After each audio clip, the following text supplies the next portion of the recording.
Bener-bener masih kena aya nu kudu diujikan kawing taya. Bener Jangkeling, nyata ujang kudu ngalakonan ujian anu katilu mangrupa ujian anu paling akhir. Naik kana pasir cadas lumut upama lulus banglus, tapi kana puncak pasir ngandung harti Jangkeling anu menang dina ieu sayembara. Sok atuh di mana aya na wing tudukan pasir cadas lumutna. Wing geus teu sabar ya yang geura naik kana luhur pasir cadas lumut euy. Ayo ayeuna tuturkeun akang Jangkeling. Panata acara harita terus lempang kaluar ti jero pakalangan dituturkeun ku si Keling. Geus kitu mah bring kabeh nu lalajo teh harita ngabring teu bodoh harita jadi pagelak-gelak nu lempang teh untung henteu silih dupak jeung silih jejeg oge. Tetela nu disebut pasir cadas lumut teh teu pati jauh ti Tegalan dipake tempat sayembara. Pasir cadas lumut kawilang pasir leutik ngan jangkung luhur ngelekecen sakurilingna dipinuhan ku lumut anu baseuh ku cai kawilang tempat anu tacan pernah aya nu bisa ditaekan. Malah geus loba jago-jago anu ngahaja naek ka luhur eta pasir tapi tacan aya anu kungsi bisa tepi kana puncakna. Kakara tengah-tengah oge geus langsung ngagulusur turun ka handap. Panata acara ngareret ka si Keling nu lalajo pada ngagimbung ngariung. Si Keling tanggah ningali ka luhur pasir kawilang luhur oge eta pasir cadas lumut teh. Da ieu teh pasir cadas lumut teh Jangkeling ieu ye tah. Lamun ujang bisa naik nepikeun kana puncakna, hartina lulus tina ujian. Ngandung harti oge ujang bakal jadi jago nu diteangan ku Ki Jayaraga. Kitu. Ari Ki Jayaraga mana geuningan teu katingali euy. Ieu mah yo. Wing can apa jeung nyancan nyaho euy. Anu mana Ki Jayaraga nya? Jadi wing ayeuna kudu naik kana luhur ieu pasir. Bener Jang. Ki Jayaraga aya di antara nu lalajo ngahaja memang moal wakanembongkeun diri. Ngan jelas milu ngabandungan kana lumakuna ieu kajadian. Nu penting upama Jangkeling hasil lulus dina ieu ujian, mangka Ki Jayaraga baris datang ngabagiakeun Jangkeling. Iya, jadilah. Pokoknya wing bakal bisa naik kana luhur ieu pasir. Bener, wing yakin lah mang. Pohoy, kebuyut ireng ka mana nya? Tadi pohok wing teu diajakan. Si Keling jadi ingetin kaki buyut ireng anu teu kungsi di tepungan heula lantaran di tengah pakalangan terus indit nuturkeun panata acara nuju ka pasir cadas lumut. Saki buyut ireng teh Jang, panata acara nanyakeun ka si Keling lantaran penasaran. Kalau wing anu keukeuh hayang ngangkat murid ka wing. Ngan wing geus ngomong ka manehna, bisa wing jadi murid manehanana asal ke buyut ireng bisa ngelekeun Bapak wing. Nah sakitu Bapak Jangkeling teh. Bapak wing, lamun hayang nyaho masuk pada nyebut teh Sirawing mang. Sirawing Bapak wing. Kumaha Sirawing? Ah, nu bener Jangkeling. Sok mana wae nyarita teh. Panata acara beki kageteun sigana teh. Paromanana katingali beki robah tanah hate nu kaeunteupan ku rasa teu percaya kana pangakuan si Keling. Karena meuli ngabohong Bapak wing parawing indung wing Ibu Saraswati. Ayeuna wing teh keur neangan nu jadi bapa lantaran geus lila teu panggih. Kitu tah euy. Mane teu percaya? Jeung teuing teu percaya mah euy. Mula lajo da puguda reukeut ayeuna mah didinya pada ngariung ngagimbung. Teu wudu sarua kagetna ngadenge caritaan jeung pangakuan si Keling saperti kitu. Teu matak aneh lamun harita loba anu tingkar ceuwis jeung tinggerendeng ngaromong jeung baturna. Pantes atuh euy paingan atuh ari anakna Sirawing mah. Lamun teu salah mah euy bet asa mineng ngadenge ngaran Sirawing teh euy. Aing mah si lain malimpeuran apaan?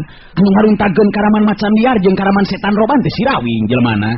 Anu salila memang ngabela rakyat loba. Teu boleh nindak jalma jahat jeung nu darolim, jalma-jalma nu jahat mah kapan jelas yeun ku Sirawing mah euy. Alah. Loh. Alahnya kan ya, ojo mah bet asa teu percaya aji. Nah bener kita teh budak anu ngaran si Keling teh anakna si Rawing.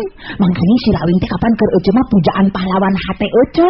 Pikeun ojo mah najan acan kungsi pangi di kieuna ngan geus kabayang ku ojo mah kumaha gagah jeung kasetna nu ngaran si Rawing. Nanyaan kitu ieu teh anakna si Rawing teh ya. Eta si Oco. Mani nepikeun kakaedanan kitu ku si Rawing. Kade ceuk kaedanan ku ngaran ke. Bari kitu nanti kapanan teu ieu ngarasa Oco mah aya naon teh? Ayeuna geus boga salaki jeung anak. Kade ah ceuk. Ulah sok terus nyerahkeun kitu ayi. Ojo mah pangnalala joge ka salaki kapan keur ini jauh ieu teh. Nu mata ayeuna ngahaja datang ka dieu. Banget penasaran lantaran menang beja cenah budak hideung Keling bisa ngangkat tugu batu kelingna teh batu kelingna batu kalinga teh ya sedengkeun jago-jago nu geus aya umuran oge teh aya nu mampu ieu nu matak jadi penasaran pikeun ece teh ari PT nya bae geuningan hebat ya budak teh paingan atuh nyari anakna si Rawing mah.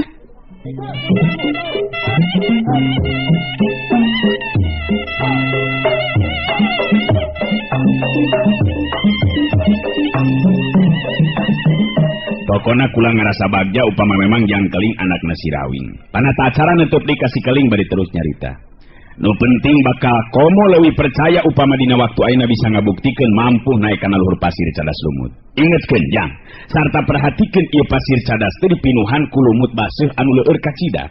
Geus loba jago-jago nu coba deui taya atawa nu coba-coba tapi taya nu mampu pikeun tepi kana puncakna. Kabeh tinggolosor, padaragrag di kahandap saking ku leueur-leueurna. Si Keling nyerenge seuring ngadenge caritan kitu teh eueuh saeutik oge hate jeung pikiran kaentepan ku sieun jeung bingung sigana teh. Tetep tenang malah terus nyarita bangun anu pinuh ku kayakinan kana kamampuhan pribadina.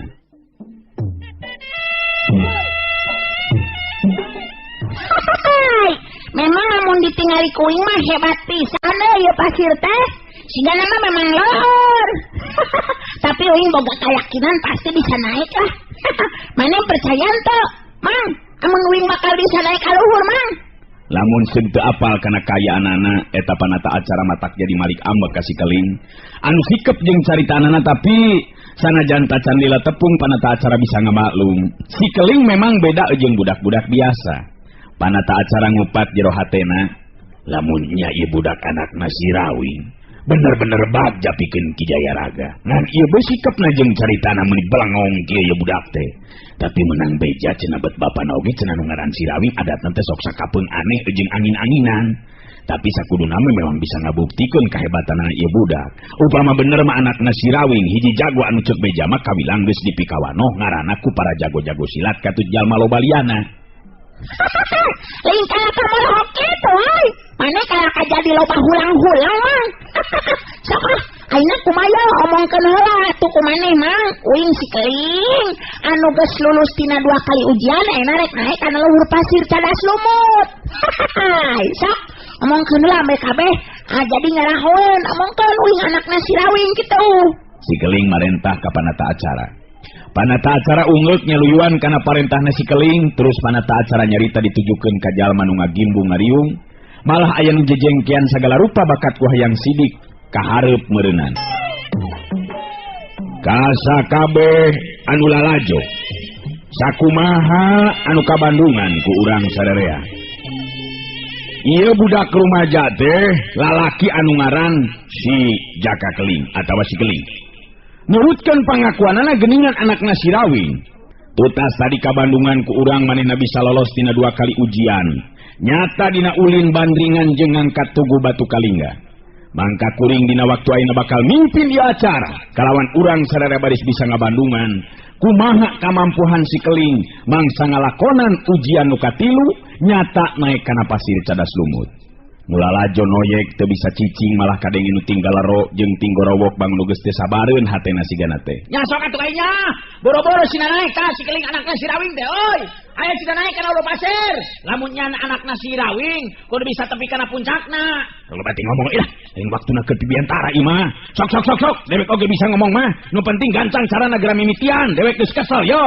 Panata acara ngangkat leungeun anu katuhu ka luhur, sangkan ulah lajo tenang. Tenang. Ulah ribut kitu atuh. Acara ayeuna bakal dimimitian.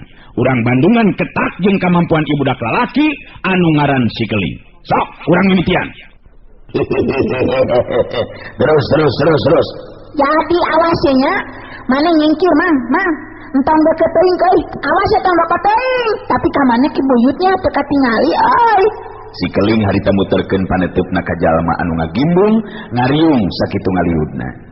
Tapi teu katingali ki buyut ireng mah memang ki buyut ireng teu milu kana abrulan jalma nu lalajo anu hayang ningalikeun si Keling naik kana pasir cadas lumut. Sabab waktu manehna ka kana leumpang sababaraha lengkah ngadadak ngarandag lengkahna. Sabab harita teh berpanggil jeung jalur rampang anu jadi anak nu kabeneran milu lalajo kana acara nu lumangsung di eta tempatan. Teu wudu ki buyut ireng jadi kaget nu lain di kieuna. Waktu sarereten ningali kayan jalur rampang nu jelas paromanana jadi semu pias jeung semu kanyeri. Ki buyut ireng langsung surti yang jalur rampang teh keur nyandangan tatu di jero. Kunaon ilaing bet aya di dieu jalu? Jeung katinggalin aku dewek bet siga nu keur nyandangan kanyeri. Tatu di jero ilaing teh euy. Eleh tarung, ha? Jalur rampang neuteub antep kana jadi bapana. Da puguh geus lila kapan teu tepung jeung anu jadi bapa alatan kungsi pabentar paham nu akhirna jalur rampang miang terus bubuara di daerah Karangjago. Barinya kelandadana anu karasa nyeri jalur rampang nembalan lalaunan. Bener kuring eleh tarung bah. Malah terus tatu di jero nu cukup berat sigana mah. Hampura kuring geus lunta ini tanpa pamit bah. Jalur rampang ketingali sikepna jadi robah. Leungit kagarangan jeung kagalakanana sabab jalur rampang ngarti ki buyut ireng anu jadi bapana upama nepikeun katika beuli hatena geus tangtu dirina nu bakal cilaka. Sokomo ayeuna kayan dirina nu keur tatu di jero alatan tarung ijen bobesen jeung sirawing teh. Inget kene geuning si lain kana menta dihampura ka dewek jalu. Dewek memang geus ngarti euy. Pangan nepikeun ka urang pabentar paham lantaran urang saruana pada resep ka bikang. Geuskeun bae lalakon nu ka tukang mah teu kudu diinget-inget deui jalu. Ngan si lain salila ieu aya di mana? Hah? Ki buyut ireng sanajan sakumaha galakna sarta kungsi pabentar paham jeung anakna, tapi kangaranan kanu jadi anak tetep we masih keneh aya nyang karukanya jeung perhatian. Jalur rampang oge harita bisa ngarasakeun ayeuna sikep ki buyut ireng anu mere tanda teu ambekeun ka dirina.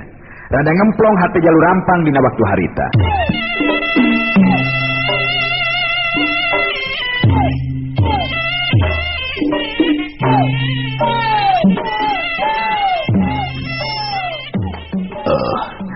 Kuring terus bubuara di Karangjago bah. Malah tadi nama geus nugina jeung senang hirup teh. Ngan akhirna datang gangguan anu akhirna kuring kadungsang-dungsang nepikeun ka ieu patempatan teh. Coba caritakeun ka dewek jalu. Naon sababna ilaing ayeuna aya di dieu? Saha nu geus ganggu ka ilaing, ha?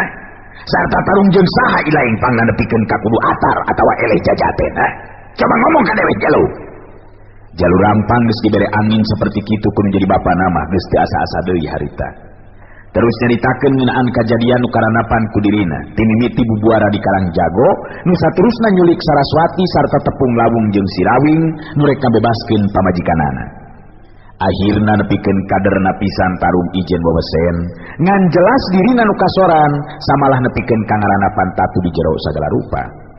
Jalur rampang mungkas kateranganana. Tak kitu bah.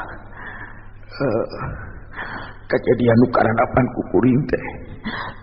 Jadi sirawing nu geus mampu nyelekeun kuring bah.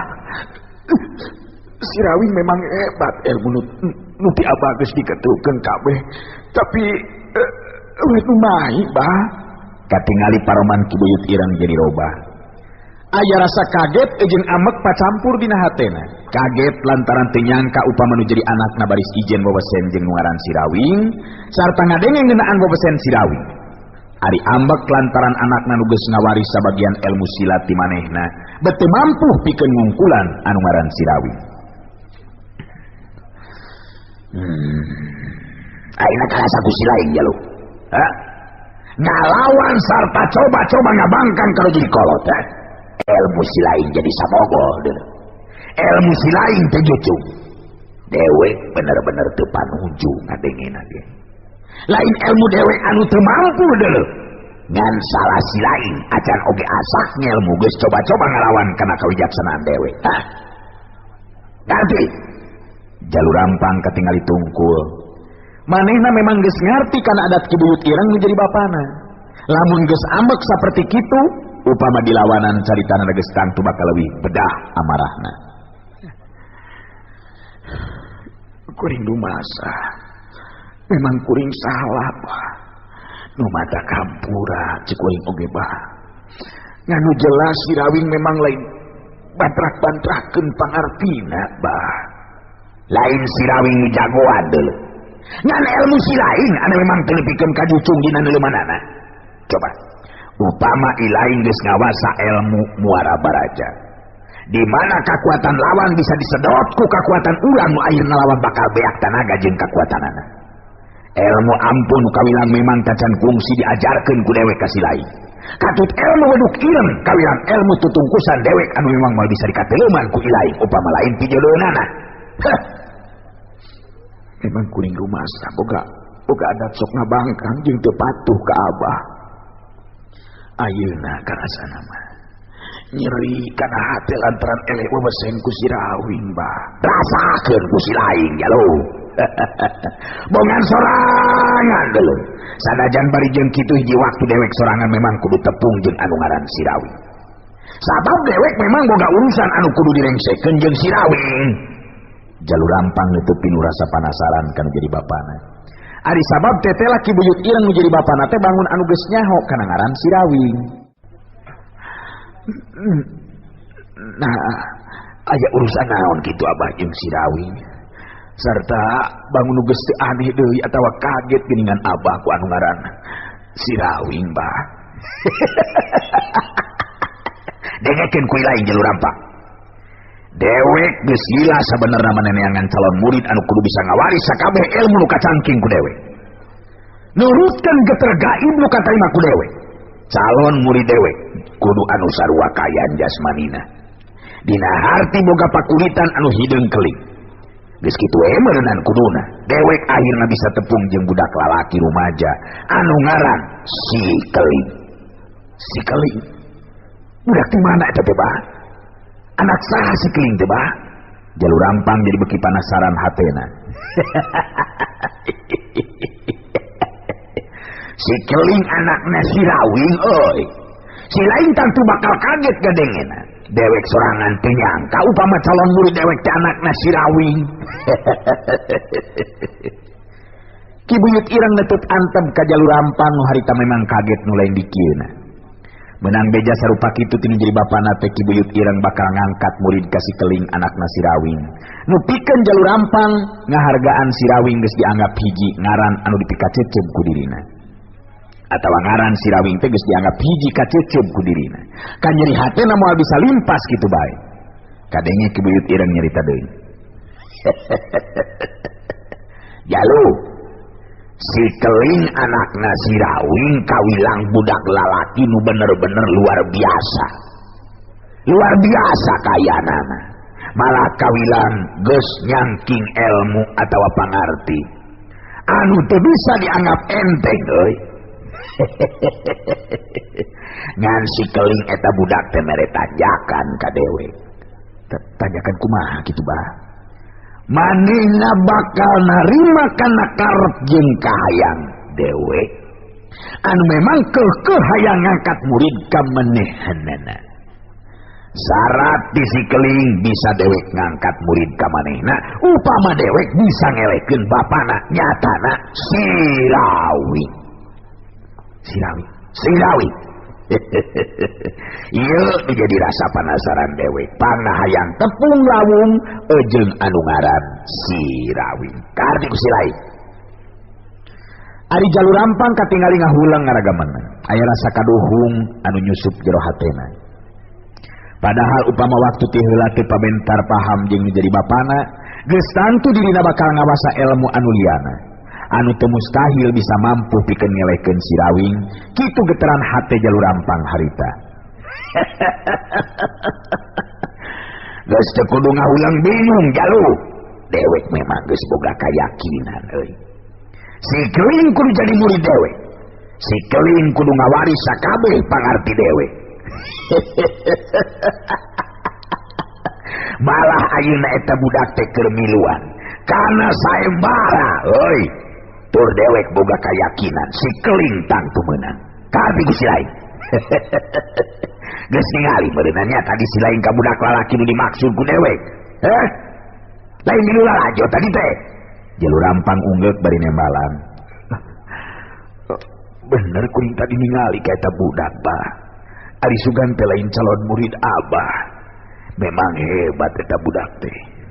Lamun sekuring geus cager betaya ngajajal kana kakuatan jeung pangartina. Jalur rampang nyengir dinahan ka nyeri. Motong coba-coba sia Jalu. Wani-wani maneh ngindak kasih Keling calon murid dewek. Si lain bakal cilaka ku leungeun dewek. Nu penting ayeuna si lain ku dewek bakal ditulungan tapi ulah ngaharepkeun dewek nurun-nurunkeun deui ilmu. Si Keling geus jelas anu baris ngawasa sakabeh ilmu dewek. Kardi. Kardi bah. Nah kira-kira moal ngabahayakeun eta budak nu ngaran si Keling teh bah. Nah, ilaing make jeung ngomong kitu ha. Beda si Keling anakna Sirawi. Dina ieu hal urusan dewek jeung Sirawi eueuh patalina jeung ilaing Jalu. Sabab sok sanajan ilaing teu kungsi bantro kakuatan jeung Sirawi, tetep dewek bakal neneangan Sirawi. Ya tapi kan ngabuktikeun ka si Keling yen dewek leuwih punjul badan bapana. Ngerti bah. Nyari kuring mah marek pipilueun kana eta urusan bah. Ngan ieu kaayaan kuring. Nah bet piraku atuh rek tega diantep kieu bah. Tulungan kuring bah. Aduh. Tulungan bah. Jalur rampang geus teh era sigana teh menta tulung kaki buyut ireng. Sangkan bisa cager tatu di jerona nu saterusna bisa pulih deui kakuatanana. Ditulungan pasti ku dewek Jalu. Ngan maneh ulah coba-coba nembongkeun sikap anu goreng ka si Keling deuleu. Ari sabab lamun ilaing boga sikap jeung tindakan nu kurang hade, ngandung harti ilaing kudu adu hareupan jeung dewek. Ngarti? Ngarti bah. Kuring mah kumaha wani, sabab eta mah urusan Abah. Kuring marek pipilueun. Moal bah. Ngarti bah. Ngarti. Kuring mah kumaha wani sabab eta mah urusan Abah kuring marek pipilueun. Ayo atuh neangan tempat urang jingkur euy. Ilaing memang kudu diubaran heula sabab lamun teu buru-buru diubaran ditulungan bisa terus ngagleunggeung terus paeh sia hayang paeh. Ayo urang neangan tempat menyingkur. Ki buyut ireng lempang dituturkeun ku Jalur rampang. Tapi ka tempat nu rada nyingkur ki buyut ireng terus ngalakukeun maksudna. Luyuk jeung aturan ilmu anu kacangking ku dirina pikeun ngubaran tatu di jero Jalur rampang. Caturkeun harita di tempat sejen si Keling geus mimiting angsrod naik kana pasir cadas lumut ya. Sakabeh nu lalajo eueuh anu ngaromong ayeuna mah meh kabehanana pada narahan napas lantaran memang si Keling kawilang wanian sarta leuwihna teh eta teh mata kaget ku carana naik kana eta pasir cadas lumut ya. Ramo-ramo leungeun si Keling nobros kana batu cadas lumut. Cerem. Angsrod. Cerem. Lima ramo leungeun keun sakatuh si Keling anu mangrupa cakaran nobros kana batu. Padas anu saterusna si Keling ngangsrod naik ka luhur, beuki lila beuki luhur. Panata acara jeung nu lalajo eueuh anu teu hookeun kaget ningali kakuatan jeung kahebatan si Keling, beuki yakin ayeuna mah. Pikeun maranehanana sakabeh yen si Keling teh anakna Sirawi. Di tengah-tengah pasir cadas lumut nu sakitu leueurna tur dina jarak anu memang geus jauh ti lemah. Si Keling nyelang heula ngareret ka handap nyerenge seuri bari nyarita. Anjir, lawan euy. Sigana teh kieu meureunya amun rag-rag ka luhur. Kana euy, saomong anjing teh euy. Tapi wing yakin bakal bisa terus naik ka luhur sianyaan aing mah sumpah. Tingali euy, tingali kana kumaha kabeh nu lalajo. Oi. Ana yang lotek di dia ada dagang tukang lotek sia. Si Keling angsro di kaluhur ngagunakeun cakaran ramo-ramo leungeun anu mampu nembus kana batu cadas anu leueur ku lumut teh. Memang kawilang hiji kauntungan pikeun si Keling, sapasang leungeunna ramo-ramona memang geus kalati. Sabab si Keling boga ilmu silat jarji sakti anu ngutamakeun kana kakuatan ramo-ramo leungeunna anu jadi teas jeung heuras lir upama besi. Di dieu memang kahebatan ilmu jarji sakti. Beuki lila katingali ti handap jirim si Keling beuki ngaleutikan sabab beuki luhur naikna kana pasir cadas lumut. Akhirna eta patempatan teh lir upama anu bedah ku kasuka jeung kabungah pacampur jeung kaget. Mangsa si Keling bisa tepi kana puncak pasir cadas lumut. Katingali si Keling nangtung bari ngacungkeun dua leungeunna ka luhur, nu lalajo pada surak patarik-tarik meueuh euneur jeung seah eta patempatan teh. Waduh, si Keling hebat euy. Nyaan percaya yakin dewek mah euy. Si Keling bener anak nasi rawing lamun kitu mah. Alah nyaan budak teh ajaib pisan euy. Kakara hebat euy bener euy. Edan mah ieu mah bener jadol. Hebat bener euy. Ningali budak sakti kitu mah hebat. Aduh nyaan bener-bener matak teu percaya aing mah nyaan teh tenjuan teh euy. Lamun teu ningali sorangan mah bener aing mah nyaan. Poho aing mah kana 40 poe. Nyaan aing mah sumpah. Ningali kieu mah nyaan euy. Gelo eta si Keling euy nyaan. Nya, benar teh ceuk abah oge kumaha ujang. Si Keling mah teu bener tincu abah muker aya di dieu mah. Kitu pisan jagoanna teh. Hidup si Keling. Hebat euy. Si Keling anak si rawing hebat. Si Keling jadi juara euy. Oi Keling, ya akang ya dulu ujang euy. Si Keling anu geus nangtung dina puncak pasir cadas lumut katingali harita terus nyarita. Sorana meueuh ngungkulan sakabeh sora-sora nu lalajo sabab si Keling nyarita dibarengan ku geter kakuatan tanaga lapisan. Uing jadi juara. Panata acara umumkeun sia sakedeung deui kumaneh euy. Uing si Keling anakna si rawing menang jadi juara kahijot. Si Keling teh teu jagoan euy. Aya surak sia deui, mun teu surak diseblak ku aing ti dieu. Luh, teu karasa teh. Ger teh atuh kabehanana saluras di wae malapana ta acara oge milu keprok segala rupa. Eueuh anu teu kataji ayeuna mah ku kahebatan jeung kawanianana si Keling. Kadenge panata acara ngagorowok ti handap ditujukeun ka si Keling, nita sangkan si Keling turun di ka handap. Cukup Jang Keling, ulah lila teuing aya di luhur Jang. Sabab Ki Jayaraga bakal datang ngabagiakeun Jang Keling. Hayu buru-buru turun ka handap Jang Keling. Di puncak pasir cadas lumut si Keling nimbalan. Teu kudu nitah maneh sia mah. Uing ayeuna bakal turun teu kudu dititah ku maneh. Berkokok teh sia nitah ka uing euy. Ki Jayaraga kudu geus aya di handap sia. Awas lamun uing turun eueuh. Si Keling katingali harita tina nangtung terus diu. Kajadian saterusna beuki nambahan rasa kakaget sakabeh jalma nu aya di dinya. Ari sabab teu beda ti budak anu keur ulin sosorosodan we. Bari ejeng dina kaayaan diu, harita si Keling nekenkeun dua leungeunna kenca katuhu digigireun awakna dipake pikeun panahan kasaimbangan badana. Ramo-ramo leungeunna nancep kana batu cadas anu saterusna bari diuk teh ngagolosor langsung turun ka handap. Atuh, ai srod-srod golosor we.